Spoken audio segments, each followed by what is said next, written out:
Gurbet arkadaşım gurbette öldü. Gurbet arkadaşım gurbette öldü. Şimdi anasına ben ne söyleyeyim?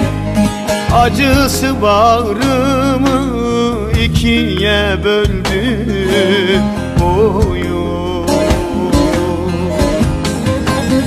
Şimdik babasına ben ne söyleyeyim? Şimdi kardeşine nasıl söyleyeyim? Acısı bağrımı ikiye böldü.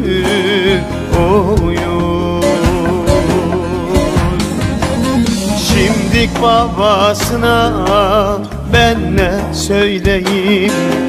Şimdi kardeşine nasıl söyleyeyim?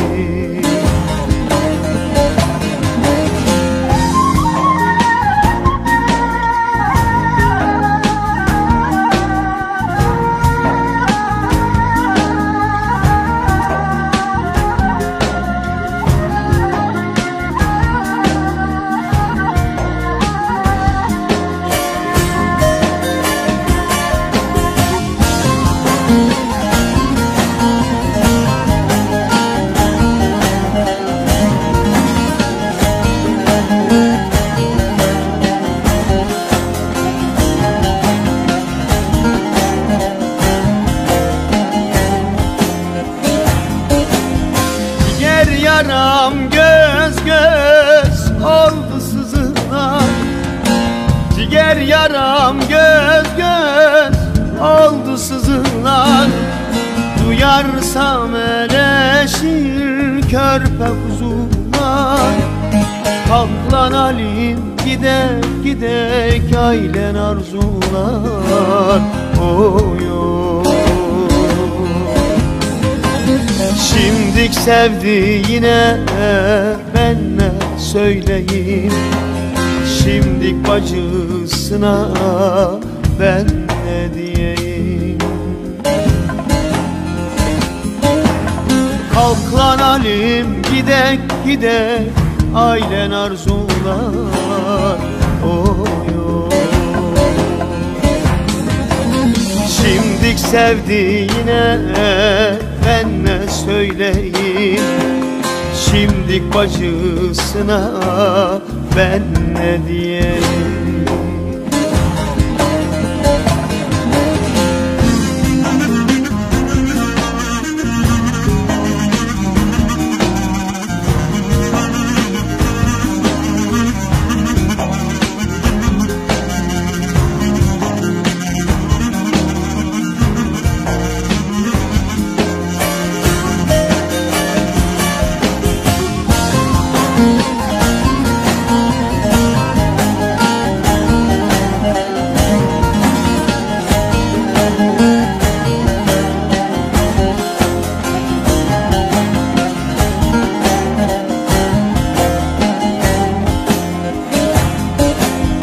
Her gün Erzincan'ı göreydim derdim.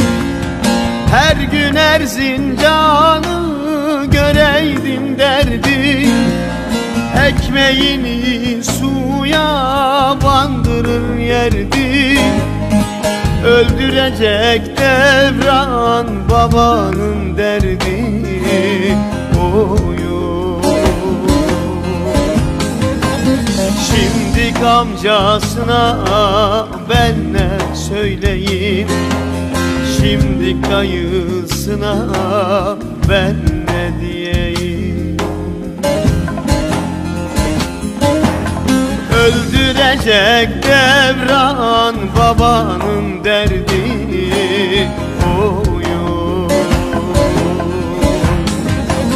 Şimdik bu dostlara ben ne söyleyeyim? Şimdi komşulara